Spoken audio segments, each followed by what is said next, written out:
Let's compute the volume of a bead, but first we have to figure out how we're going to build the bead as a solid of revolution. So I'm going to start with the xy plane, and I'm going to draw a circle of radius 2 in the plane. So it's a circle of radius 2. Now if I take this and rotate it around the y-axis, then I've got a sphere. But I want a bead. So I'm going to imagine drilling out a hole around the y-axis. So to do that, let me draw these vertical lines here. This is the line x equals 1. This is the line x equals minus 1.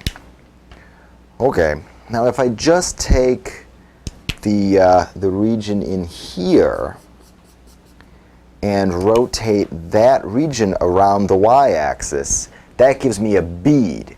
It's the same thing as giving me a sphere with a hole drilled out around the y-axis. We've got a choice. We can attack this problem with shells or with washers. Now if I want to do it with washers, since I'm rotating around the y-axis, I'd be cutting this into horizontal strips, because if I take one of these horizontal strips and rotate it around the y-axis, that gives me a washer, right? That looks like here is my here's my big washer, and that works. There's nothing wrong with that, but it turns out that if you do it that way, the integral that you get is kind of yucky. But let's try it instead with shells. If I go with shells, then I'd be cutting this into vertical strips parallel to the axis of rotation. And when I take one of those little vertical strips and rotate it around, well then exactly what I've got, right, is one of these shell pieces. Now we invoke the formula for a volume of a shell in terms of dx. So the formula is 2 pi, the radius of the shell, which if I think of just one of these pieces, say at x, the radius is x, since that's how far it is from the axis of rotation. The height of the shell, which I haven't figured out yet, times the thickness of the shell, which is then dx. Now I need to determine the height of the shell. So that big sphere has radius 2. And this orange curve is that circle with radius 2. So I can write down that that orange curve is y equals the square root of 2 squared minus x squared. And that's almost enough information to tell me the height of the shell. Let me write down what the height of the shell is then. The height of the shell is, well, how tall is this thing? Well, here, from here to here, is the square root of 2 squared minus x squared, and then it's the same distance down to the other side here. So the height is twice this quantity. So I can write that down. 2 pi x times the height of the shell, which is 2 times the square root of 2 squared, which is 4, minus x squared. That's the height of the shell. And then the thickness of the shell, dx. Let's think about the endpoints of integration. This purple line, right, was the line x equals 1. And the orange circle, right, has radius 2. So x can take values between 1 and 2, and that tells me what my endpoints of integration should be. So this is the volume of just one of those shells, and I'm going to integrate that. X goes from 1 to 2 to get all of the shells and add them all up. Finally, we integrate. This is 2 pi times the integral from 1 to 2, and I'll write 2x, the square root of 4 minus x squared dx. And this is really where shells shine. I set this up now, and you can see I can make a u-substitution here. So I'll set u equal 4 minus x squared. Du in that case is minus 2x dx.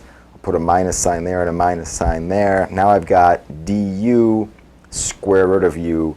So this integral becomes minus 2 pi square root of u du. And I can change the endpoints. U goes from when x is 1, u is 3. When x is 2, u is 0. Now this is negative from 3 to 0, so I can rewrite this as 2 pi, the integral from 0 to 3 of the square root of u du. Now that's not hard to do, right? I can rewrite that integrand as 2 pi the integral of u to the 1/2 du from 0 to 3. And now I can easily anti-differentiate that using the power rule. So this is 2 pi u to the 3/2 over 3/2 evaluated at 0 and 3.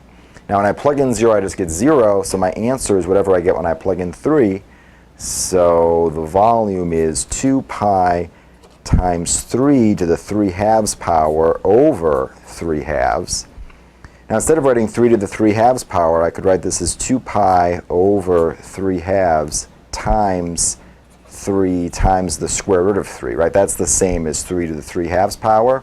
But look, this 3 and this 3 cancel, and I'm dividing by a half here, so this ends up being 4 pi times the square root of 3. This is the volume of our bead. We did it, but is the answer reasonable?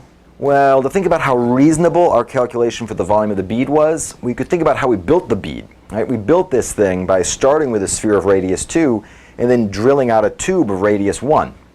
So if I start with a sphere of radius 2 and I subtract even more volume, right? This cylinder of height 4 extends above the top of the sphere and below the bottom of the sphere. So this is even more material than I removed to get the bead. Well, that means that the volume of the sphere minus the volume of the cylinder has got to be even a little bit less than the volume of the bead, right? Because this is a little bit more material than the material that we removed to get the bead. Well, how big are these three things? This thing here is 4/3 pi radius cubed. That's the volume of a sphere. Minus this thing here is pi r squared times height is the volume of the cylinder. I could simplify this a bit. This is 4 times 8, so that's 32/3 pi minus 4 pi. And I could simplify that a little bit further even. That's 20/3 pi. And what do we get to the volume of the bead to be? We calculated that to be 4 pi square root of 3. And yeah, this quantity here is just a bit smaller than this quantity here. So it seems like our answer is reasonable.